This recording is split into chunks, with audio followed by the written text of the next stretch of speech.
Assalamualaikum warahmatullahi wabarakatuh. Alhamdulillahirabbil alamin wassalatu wassalamu ala asyrafil anbiya'i wal mursalin wa ala alihi wa ashabihi ajma'in. Amma ba'd. Hormati pendengar hari-hari kita pada surau tuan-tuan dan puan-puan yang dirahmati Allah. Alhamdulillah kita panjatkan bersyukuran kepada Allah Subhanahu wa taala dari pagi maka pada subuh ini kita dapat bersama-sama salat berjemaah subuh dan seterusnya kita menambah sedikit lagi ilmu kita berkaitan dengan tajuk kita ini iaitu ujian sakratul maut bertakki dan telah tibalah sakratul maut dengan sebenarnya. Alhamdulillah kita bersyukur kepada Allah Subhanahu wa taala kerana masa yang telah kurniakan kepada kita dalam berbagai-bagai bentuk, iaitu masa dalam hujan yang turun dengan lebat, dalam masa panas terik pun, dalam masa apa pun keadaan yang kita tempuh dalam kehidupan kita ini, tetapi kita tidak melepaskan diri kita daripada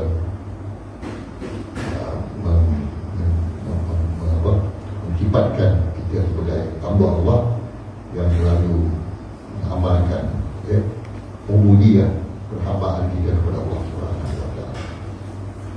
Perhambaan kita kepada Allah Subhanahu wa taala itu adalah sesuatu yang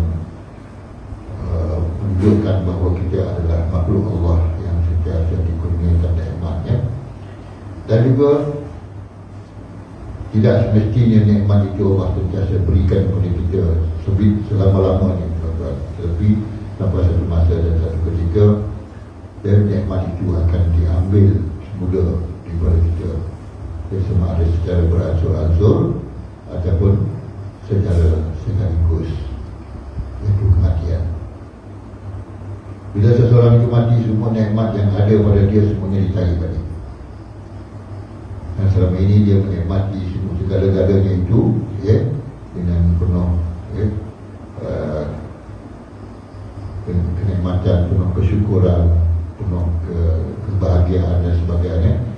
Tapi satu masa Allah tarik balik nikmat tersebut dan Allah ambil balik semula dan dikembalikan kepada Allah Subhanahu wa taala. Tapi jangan pula kita tanya, dah dia ambil itu nak bagi ke siapa? Bagi ke siapa? Kalau Allah ambil roh kita ni, dia bagi ke siapa? Kembali kepada Allah. Sebab itu kita baca inna lillahi wa inna ilaihi raji'un, balik semula kepada Allah. Nak bagi pada siapa itu, siapa yang tentukan. Allah tak bagi pada siapa lagi, itu adalah urusan Allah Subhanahu wa taala. Jadi sebab itulah tuan-tuan dan puan-puan, ada seorang raja yang telah kita baca sebelum ini, seorang khalifah, khalifah tu nama dia apa nama dia sebelum Khalifah Abdul Malik, bukan Khalifah Abdul Malik. Dia adalah khalifah ini bertanya kepada pembantu dia, pada orang kanan dia lah, tentang kehebatan dia. Khalifah seorang khalifah dinasti Abbasiyah. Dia tanya kepada pembantu dia ataupun menteri dia. Pertama dia tanya, tidakkah kamu memperlihatkan keindahan istanaku? Itu satu perkara lah. Satu, dia tanya tentang kecantikan istana dia. Yang kedua, sudahkah kamu memperhatikan, sudah kata pembantunya, ya saya telah memperhatikan semuanya. Kemudian apa kata khalifah? Tidakkah kamu perhatikan diriku? Maka jawapan pembantunya itu atau menterinya itu, sudah aku telah memperhatikan dirimu, mudah dari Adam. Kemudian tanya khalifah itu lagi, sudahkah kamu melihat tenteraku? Sudah, aku pun telah memperhatikan ke semua itu. Khalifah itu bertanya lagi sambil mengharapkan pujian. Lalu bagaimanakah komen tentang kesemua itu? Jadi tuan-tuan, dia mengharapkan dapat pujian. Dah tengok belum sana aku, dah tengok belum diri aku, dah tengok pun apa ni, apa lagi? Tentera aku, Maka jawapan pembantunya itu ataupun menterinya itu kata sebut dah tengoklah. Tapi semua satu dia tak sebut lagi. Dia tak puji lagi tuan-tuan. Jadi kalimat ni mengharapkan pujian. Ya? Jadi apa jawapannya? Lalu lelaki ini ataupun menteri ataupun pembantu ini dengan bijak yang bijak ini menjawabnya dengan syair. Orang Arab ni suka bersyair tuan-tuan. Ya? Dia menjawab dengan syair. Kau sahabat sejati, jika kau hidup kekal selama-lamanya, namun saya tak seorang pun hidup kekal di dunia ini. Dia tak bunyi. Bila tak bunyi, Khalifah marah tak? Dia tak dapat nak marah sebab hujung ayat itu dia kata tak ada siapa pun yang kekal, walaupun istana cantik, walaupun rupa dan pakaian kau begitu indah, walaupun tentera kau banyak, tetapi siapa pun tak kekal ini. Di zaman Abbasiyah, dan tak ada seorang pun yang masih hidup lagi, ya, hari ini daripada zaman Abbasiyah itu. Tak ada seorang pun yang hidup. Khalifah dia yang hebat-hebat selama 16 orang, masih 20 orang, ya. Hebat-hebat khalifah dia, tetapi kebanyakan khalifah dia mati muda. Ya. Mati muda. Tak ramai yang mati tua, mati muda. Ya. Paling lama pemerintah paling apa ni, antara yang umur panjang pun lah 35-40. Jarang sangatlah anak itu umur 60-70 tuan-tuan. Ya. Jadi itulah jawapan yang tepat, bahawa tidak ada siapa pun yang kekal dunia, walaupun seberapa hebat pun harta dia, walaupun seberapa banyak pun tentera dia, walaupun seberapa cantik pun diri dia, siapa indah pun semuanya akan hilang dan diambil semula oleh Allah Subhanahu wa ta'ala. Jadi apa yang kita nak jaga? Kita nak jaga jasad kita ke, kita nak jaga roh kita ke, atau kita nak jaga iman kita? Hari ni orang tumpu banyak nak jaga jasad dia. Okay. Banyak yang nak jaga jasad sahaja, tak jaga iman, tak jaga roh dia, iaitu sifat-sifat mahmudah, sifat-sifat mazmumah dia tak jaga. Dia nak jaga jasad dia, nak nampak. Hari ni orang suruh apa? Kalau dah tua nak nampak apa? Awet muda. Banyak ni tuan-tuan, UBM banyak, suplemen banyak nak jadi muda ni. Okay? Itu hanyalah angan-angan sahaja. Okay? Hakikat yang sebenarnya, kita akan kembali kepada Allah Subhanahu wa ta'ala, walaupun muda, walaupun tua. Hakikat sebenarnya kita akan kembali. Lepas itu kita lihat, ya, berapa ramai orang yang mati muda dan berapa ramai orang yang, ya, dapat umur yang panjang.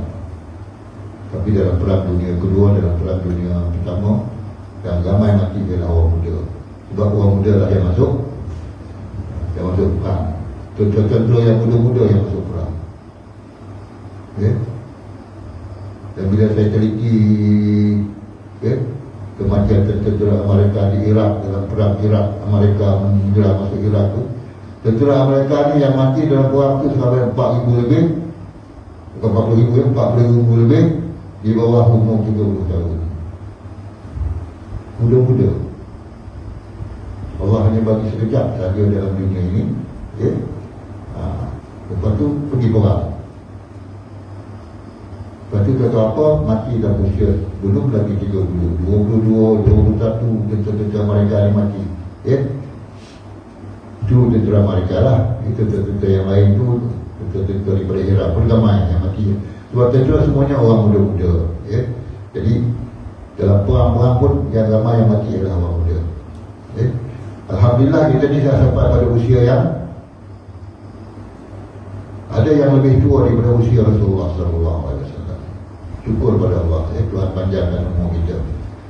Sebab amalan kita sedikit, ya.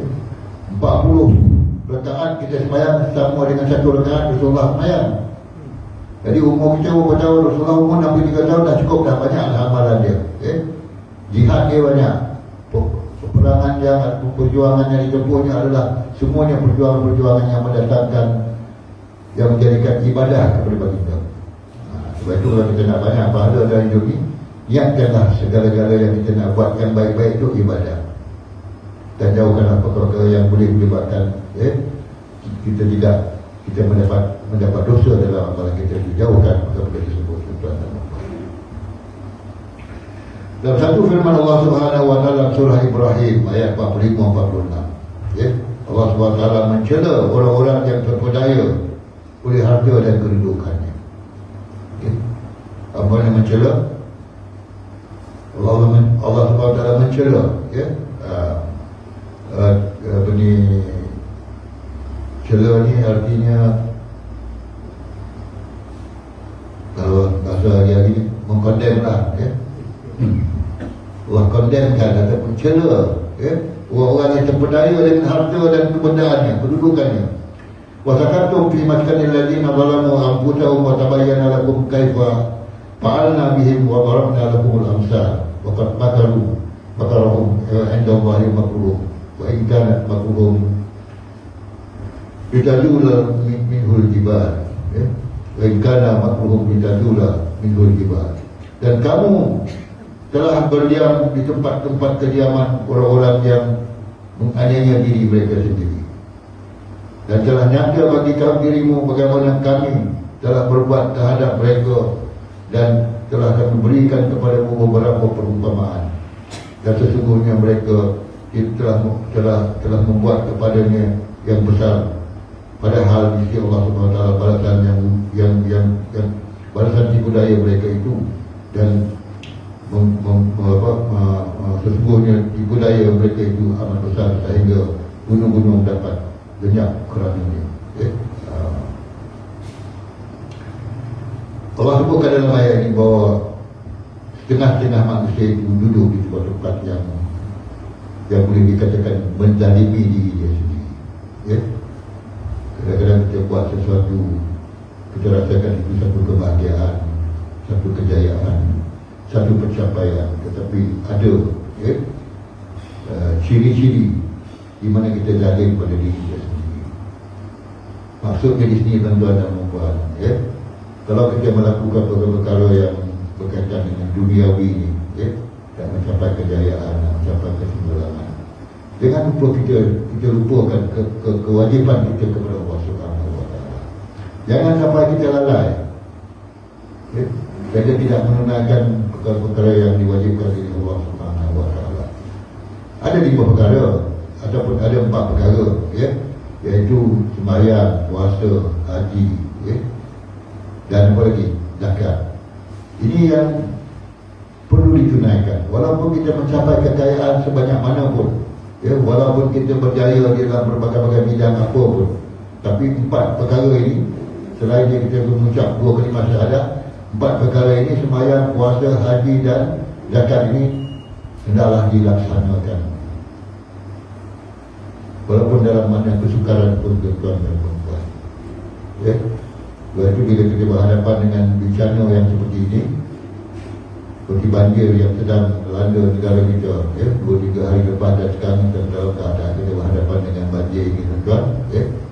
Jangan kita lupa bahawa kita ini adalah di bawah kekuasaan Allah Subhanahu wa taala. Maka hendaklah sentiasa kita memohon pertolongan daripada Allah Subhanahu wa taala. Tapi jangan kita salah faham, tuan-tuan dan puan. Setengah-setengah orang kata ini adalah balasan daripada Allah Subhanahu wa taala. Ini salah faham. Balasan hari akhirat besok. Yang kita terima ini adalah sebagai peringatan, sebagai nasihat. Sebab Allah SWT tak bagi nasihat macam kita bagi nasihat. Dia bagi nasihat, ada sesuatu yang dia sampaikan itu sebagai nasihat. Tentang nasihat yang paling kuat sekali dan paling berkesan sekali ialah nasihat kematian. Bila kita melihat kematian, itu satu nasihat. Tak payah cakap, orang mati pun tak cakap. Kita sendiri menerima sebagai satu nasihat pada diri kita. Satu hari besok saya juga akan mati seperti mana yang berlaku pada saudara kita ni, sahabat kita ni. Dan kita gambarkanlah pula di waktu kita berhadapan dengan ataupun kita dimatikan besok, bagaimanakah pula keadaan kita di waktu itu. Sebab itu dalam kitab mana saya baca, dalam kitab kematian dan alam akhirat, di dalam tajuk dia mengatakan bahawa sekiranya ramai orang yang membayangkan jenazah itu, itulah tanda jenazah itu akan masuk syurga. Iaitu Imam Ahmad bin Hanbal, disolatkan jenazahnya oleh 350,000 orang. Dan waktu itu Khalifah Al-Mutawakkil, kata silap saya, telah menyediakan satu lapangan yang memuat 1 juta orang, kerana menganggarkan bahawa orang yang akan mensolatkan jenazah Imam Ahmad bin Hanbal adalah 1 juta orang. Tak tahu datang daripada mana. Dan dikatakan bila ulama-ulama ataupun orang-orang yang baik mati, maka berita zaman dulu, zaman dari orang zaman dulu burung-burung akan beritahu. Sebab tu orang tua kita dulu percaya pada burung. Burung gagak ada bunyi ni, tanda apa? Tanda ada orang mati, burung gagak. Kita main burung je. Ni buka dah posot, tak tiba dah bunyi ni. Ya tak tuan? Burung apa? Dia kata mana dengar burung tak tiba ni. Dulu burung tak tiba, buka posot, tak payah dah. Lepas tu burung gagak menyampaikan berita kematian, tapi tak tahu siapa mati. Tapi adalah kematian yang berlaku. Dengar-dengar lepas itu, adalah kematian burung gagak. Dari zaman dulu juga bila ada ulama-ulama orang-orang saleh mati, burung-burung akan menyampaikan berita. Dan semua orang tahu, bila burung tu ada bunyi yang lain macam, maka itu tanda dia kematian. Sebab itu Imam Ahmad bin Hanbal 350,000 orang. Uwais Al-Qarni, ratusan ribu orang membayangkan dia, tapi bukan orang kampung dia. Uwais Al-Qarni siapa? Seorang wali Allah. Doanya sangat dimakbulkan oleh Allah Subhanahu wa ta'ala, sehingga Rasulullah meminta Umar Al-Khattab dan Ali bin Abi Talib cari Uwais Al-Qarni, datang daripada Yaman. Dia disembayangkan oleh ratusan ribu orang yang tak dikenali. Siapa dia? Inilah yang dikatakan makhluk-makhluk Allah yang lain selain daripada manusia juga solat dengan bersama-sama bila solatkan jenazah. Jadi kalau kita dapat macam tu tuan-tuan,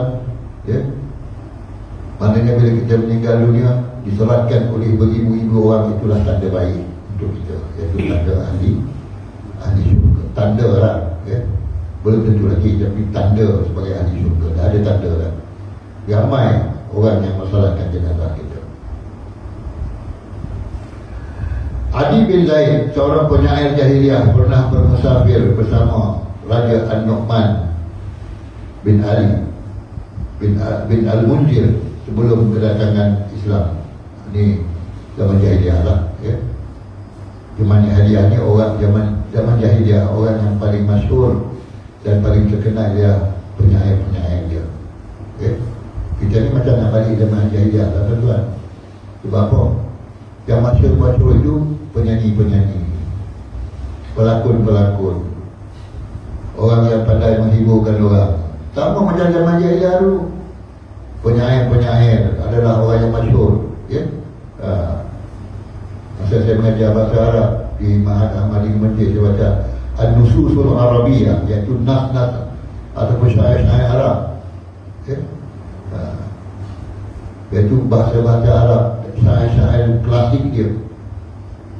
Kan saya kata dia memang sesuatu yang yang cantik dan indah rasanya. Sebab itu Allah turunkan Al-Quran untuk menjadikan orang Arab ini jangan berbangga dengan syair-syair dia. Al-Quran lagi cantik, lagi indah. Sebab itu dalam Quran Allah sebut wa in kuntum fi raibin mimma nazzalna ala 'abdika fa'tu bi suratin min mislihi. Sekiranya kamu ragu-ragu terhadap apa yang kami turunkan kepada hamba kami yaitu Nabi Muhammad SAW, fa'tu bi suratin min mislihi. Cuba datangkan satu ayat, satu surah yang terumpama Al-Quran. Wad'u syuhada'akum, carilah orang yang boleh bantu kamu. In kuntum shadiqin, sekiranya kamu benar. Ayat ini turun untuk menyatakan bahawa Quran itu adalah sangat tinggi nilainya, di segi apa? Di segi nilai seni sastra dia. Dan itu orang Arab kalah, yang mereka bangga-banggakan dengan apa? Dengan syair-syair mereka. Saya baca, saya pening. Sampai hari ni kalau pelajar-pelajar saya jumpa saya, dia ingat satu syair Arab. Dia kata, Mikarrin, miparrin, bumbirin, mudbirin, ma'an, kajal mudi, slakrin, hatta ustailu min alim. Dia semua orang baca syair itu. Mikarrin, miparrin, mudbirin, mudbirin, ma'an. Ke depan, ke belakang, laju. Nak menggambarkan seekor kuda yang lagi-lagi. Mikarrin, miparrin. Mudbirin, mudbirin, ma'an. Ke depan, ke belakang, ke belakang, belakang, berputar-putar. Macam mana dia gambarkan kuda yang laju itu? Kajulmu disafrin hatta usailu min alim. Seperti batu yang jatuh daripada air terjun, berluncur laju. Macam itulah mereka menggambarkan kuda mereka yang hebat. Itu syair. Sebab itu mereka mengagung-agungkan syair di zaman jahiliah dulu. Rasulullah pun dilahirkan dan diturunkan wahyu Rasulullah, menyebabkan mereka kagum dengan wahyu. Jadi syair-penyair ini tuan-tuan dan puan, bila dia mengiringi gajah, bila dia mengiringi gajah, seperti yang disebutkan tadi, iaitu Adi bin Zaid, dikenali sebagai seorang cerdik dan bijak sejak zaman jahiliah lagi. Dia telah bersumpah untuk tidak berminum khamar selama-lamanya. Adi bin Zaid ini dia bersumpah, walaupun dia seorang penyair yang masyhur dekat dengan raja, tapi dia tak minum arak. Dia sumpah tak minum arak selama-lamanya. Belum turun Quran lagi, belum turun ayat Quran lagi mengharamkan minum arak, tapi dia dah tahu dah arak itu ada sesuatu yang merosakkan diri manusia. Ayat Quran turun kemudian zaman Rasulullah, tapi masa jahiliah dia tak minum arak. Dia jaga sangat orang Arab tak minum arak. Dia jaga sangat. Bila turun dia ayat Quran, innamal khamru wal maisir wal azlam wal ansab wal azlam rijsun min amali syaitan, itu mengharamkan arak, menghilangkan judi, mengharamkan berbagai-bagai perbuatan tenung nasib dan sebagainya. Itu berlaku dalam zaman pemerintahan, dalam zaman Islam barulah.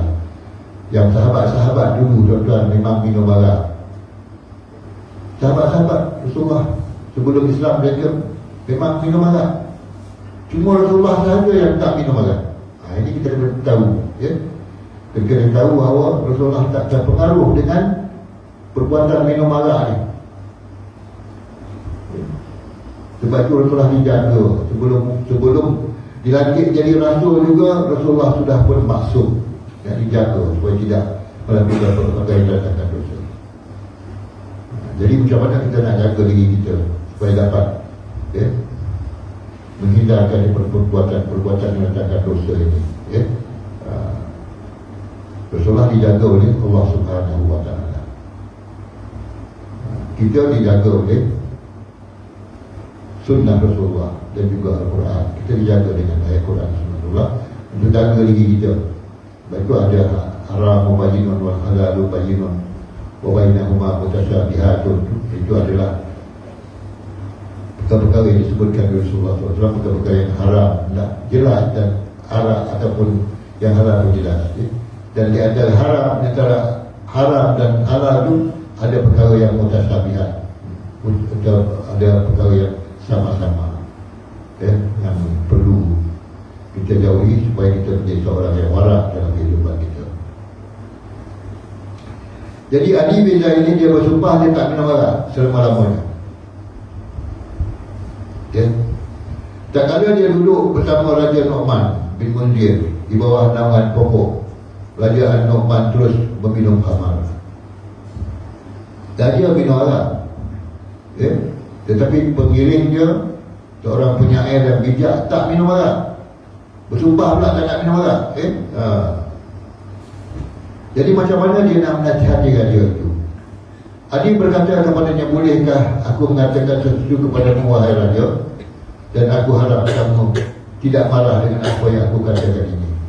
Boleh tak? Dia nak nasihatkan raja. Hari-hari raja minum arak,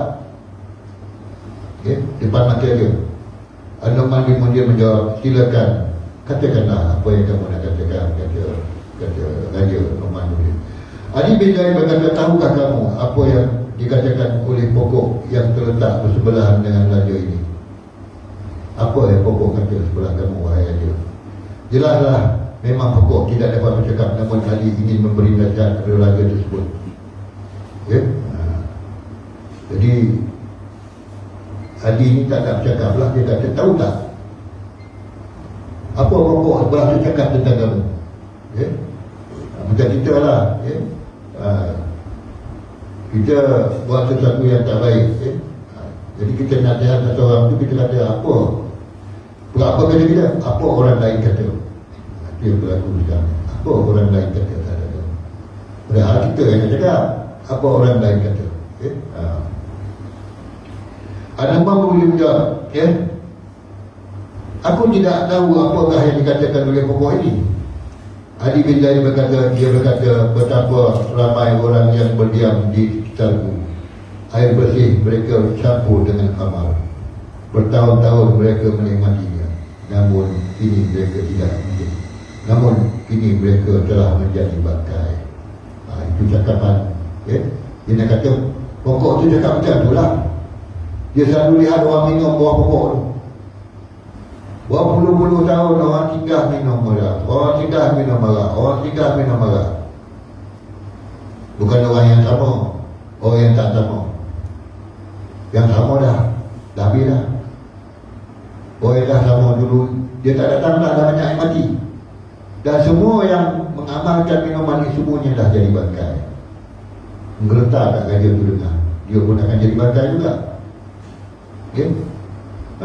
Jadi itulah cara seorang yang bijak memberi nasihat kepada raja. Sebab raja pada zaman dulu zalim, tuan. Raja pada zaman sekarang pun zalim. Raja kita lah. Dan kita tengok dalam YouTube tu, sedang baca khutbah, baru nak habis baca khutbah, korang cakap dan dihukum mati. Ada jumpa tak? Dalam YouTube. Imam masjid, dua imam masjid, satu imam Masjid Haram dia nak Masjid Nabawi, satu Masjid Haram di Mekah. Hatta kerajaan Arab Saudi, kalau dua imam ni mengkritik kerajaan, dia masa dia khutbah, maka dia akan dihukum bunuh. Jadi dia kritik kerajaan, imam yang dalam saya tengok lagi YouTube dia sama dia, tapi memang benar ditangkap masa itu juga oleh 2-3 orang pemuja keselamatan, dibawa turun. Dan lepas tu tak jumpa lagi imam tu, dihukum mati. Baru habis baca khutbah, maka ditangkap dan dihukum mati. Nak menegakkan kebenaran. Jadi sebab itulah, siapa dia ni? Ali bin Zaid tadi dia tak ada, dia tetap pokok saja. Bukan dia cakap, ini pokok cakap ni. Apa Nu'man nak buat? Raja ni nak buat yang cakap pokok. Jadi maksudnya tidakkah kamu mengambil iktibar dari nenek moyangmu yang sekarang yang telah menjadi bangkai, sedangkan kamu masih meminum khamar? Tidakkah kamu memikirkannya dan merenungnya? Itu kesimpulan daripada nasihat dia. Dia pokok cakap macam ni, dia dah banyak dah. Orang duduk bawah pokok tu minum arak dan ciri berganti. Yang datang baru yang lama dah meninggal, dah jadi bangkai. Jadi itulah yang dia nak nasihatkan oleh Zaid bin Hadi tadi. Jadi dia nasihat lagi apa yang diceritakan oleh pokok. Sebab apa dia pun tak tahu pokok tu cakap apa tidak. Kemudian dia nak cakap apa je kan. Dia nak ngelakkan diri dia daripada dia tidur bercantikan dia ataupun menghinakan dia. Dia cakap lah pokok tu cakap. Padahal tak? Padahal ke tak padahal? Dia nak selamatkan diri kan. Dan selamatkan diri beritahu lah pokok. Kalau kau marah sangat dengan pokok tu, tebanglah pokok tu. Macam tu lah cara dia. Seorang jahiliah, dia sendiri tak minum arak, dia nasihatkan orang supaya jangan minum arak. Tapi kita tak dapatlah melakukan sedemikian pada radio mana-mana pun Tapi janganlah pula kita nasihatkan. Ini minta maaf lah Janganlah kita nasihatkan anak kita jangan merokok sedang kita merokok. Ini pentingnya Jangan minum arak tu mungkin tidaklah dalam masyarakat orang Islam hari ini. Tak ada lah orang Islam yang minum arak Tapi kadang-kadang yang diceritakan ayah rokok, anak pun rokok, tukar-tukar rokok pula, duit banyak apa ni, kelapa sawit mahal kau ni duit banyak. Tukar-tukar rokok anak dengan ayah, bukan nama nasihatkan, sama-sama rokok nak nasihat macam mana jadi sebab itulah kalau nasihatkan orang dalam kisah ini, orang yang nak menasihati ni janganlah dia buat perkara tu. Sebab tu Zaid bin Hadi ni dia tak minum arak. Sebab tu dia berani cakap. Kalau dia sama yang minum arak, apa jawapan dari orang? Dia pun tak berani nasihat sebab dia sama minum arak kan tak dapat dah minum arak sama-sama. Kalau minum arak dia belajar ni arak free. Dia tak tuan. Jadi itulah antara perkara yang nak disampaikan oleh kisah ini. Pertamanya kalau nak menasihati orang, kita sendiri jangan buat perkara tersebut. Kalau nak suruh orang sembahyang, kita dulu mendirikan solat. Kalau nak suruh anak kita solat, dalam rumah tu siapa solat dulu? Ayah lah solat. Suruh anak solat, ayah tak solat. Ataupun anak tak solat, ayah yang solat. Ini segala-galanya merupakan nasihat juga, tuan-tuan. Baik. Wahai saudara-saudaraku, kita tajuk perbincangan kali ini tentang kematian. Apa yang terjadi setelahnya, serta persiapan-persiapan yang harus dilakukan sebelumnya. Dia adalah tajuk perbahasan yang jarang dibincangkan oleh ramai manusia. Bincangan tentang kematian jarang sangatlah berlaku. Hanya dibincangkan di dalam dia dalam masjid Rasulullah. Kedai kopi ada tak? Satu hari kita duduk kat kedai kopi, kedai minum dia ada sebarang bincang tentang kematian, tak ada lama orang duduk tu. Ya tak? Duduk kedai kopi minum-minum cerita kematian, orang ni mati ni, orang ni mati ni. Tak lama dah tuan-tuan. Kedai dia pun tak tertambah dah. Nampak dia orang tu, orang tak nak tambah. Tak ada cerita lain dia kata. Tapi banyak juga nasihat-nasihat. Jadi pada kematian ini, itu nasihat yang paling besar sekali. Ialah kematian. Malam tu tengok YouTube, seorang penggali kubur di Nusantara Barat, di Indonesia lah.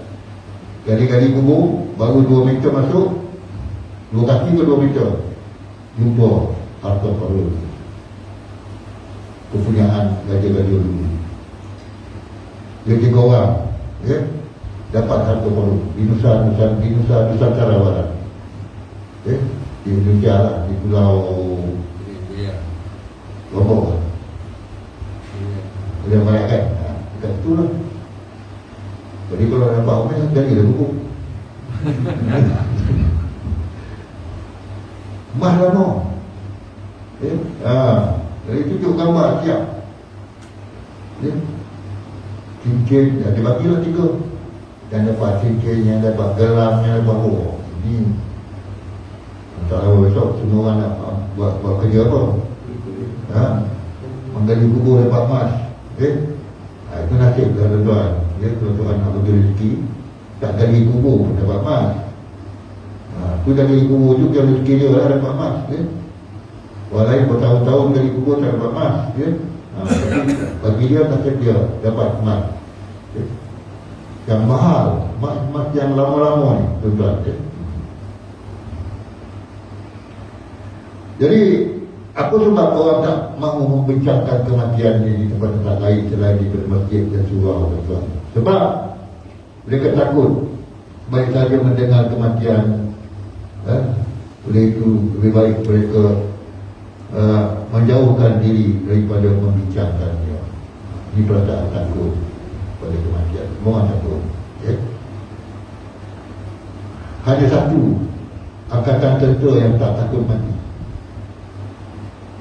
Jadi katakan tentera yang mengejar kematian, bukan lari daripada kematian. Inilah tentera Islam di zaman Abbasiyah dulu, tentera zaman Abbasiyah pada zaman Abbasiyah lah, yang tenteranya dihantar ke India dan masuk ke China, ya. Dan tentera ini digelarkan Ruhban Fillah, utusan Fillah.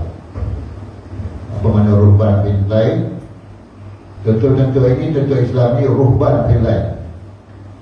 Malam mereka beribadah, bertahajud, ya, qiyamul lail. Siang mereka pergi berperang. Dan mereka tak takut mati. Sehingga kerajaan India minta bantuan daripada Raja China. Dia kata, bantulah kami sebab tentera Islam datang untuk menyerang negara kami. Tentera China kata, bagaimana keadaan tentera itu? Mereka mengatakan tentera Islam ni mengejar kematian, bukan lari daripada kematian. Oh, tak boleh, kata China. Kita takut kepada kematian. Mereka mengejar kematian. Sebab di dalam Islam tidak ada konsep ataupun ada akidah ataupun pegangan mati syahid. Bila mati syahid dalam peperangan menentang orang kafir, maka kita dapat nikmat yang Tuhan kurniakan, iaitu dimasukkan ke dalam syurga Allah Subhanahu wa taala. Batu orang Islam bila diisytiharkan dia nak perang, semua nak masuk perang. Ya. Batu Sayyidina Abu Bakar yang dalam kisah Sayyidina Abu Bakar, dia nakkan 20,000 orang tentera jadi brigade. 12 brigade yang nak ditubuhkan itu 20,000 orang tentera. Tak payah lagi, tuan. Dia pergi hantar surat pada imam-imam masjid di seluruh Makkah, di seluruh Madinah, di seluruh Baghdad, di seluruh Kufah, 20,000 orang mendaftar jadi tentera. Zaman dulu tak ada tentera terlatih dan kami, tapi semua nak jadi tentera. Sebab apa? Perang melawan orang-orang yang murtad ataupun orang yang kafir ini adalah memberangi mereka-mereka yang ingkar kepada Allah Subhanahu wa taala dan orang yang zalim, kepada diri mereka sendiri. Maka diserang, diperangi mereka itu kerana menegakkan agama Allah. Dan kalau mati syahid. Bukan nak kejar ghanimah sangat, nak kejar harta rampasan tak, tapi dapat balasan di akhirat. Jadi itulah tuan-tuan dan puan bagaimana keadaan sebenarnya bila kita berbincangkan tentang kematian ini, dan nasihat yang paling hebat sekali ialah tentang kematian. Batu Nu'man bin Munzir bila dengar saja datuk nenek moyang dia dulu mati, semua dah jadi bangkai dan semua mereka itu adalah mabuk dan kaki minum arak. Itulah yang dinisahkan oleh Haji bin Zaid kepada Gajah tersebut. Bukan dia bercerita, dia kata pokok tu beri nasihat. Tuan-tuan besok kalau jumpa orang, beritahu pokok dia cakap tentang kau. Boleh tak? Boleh tak?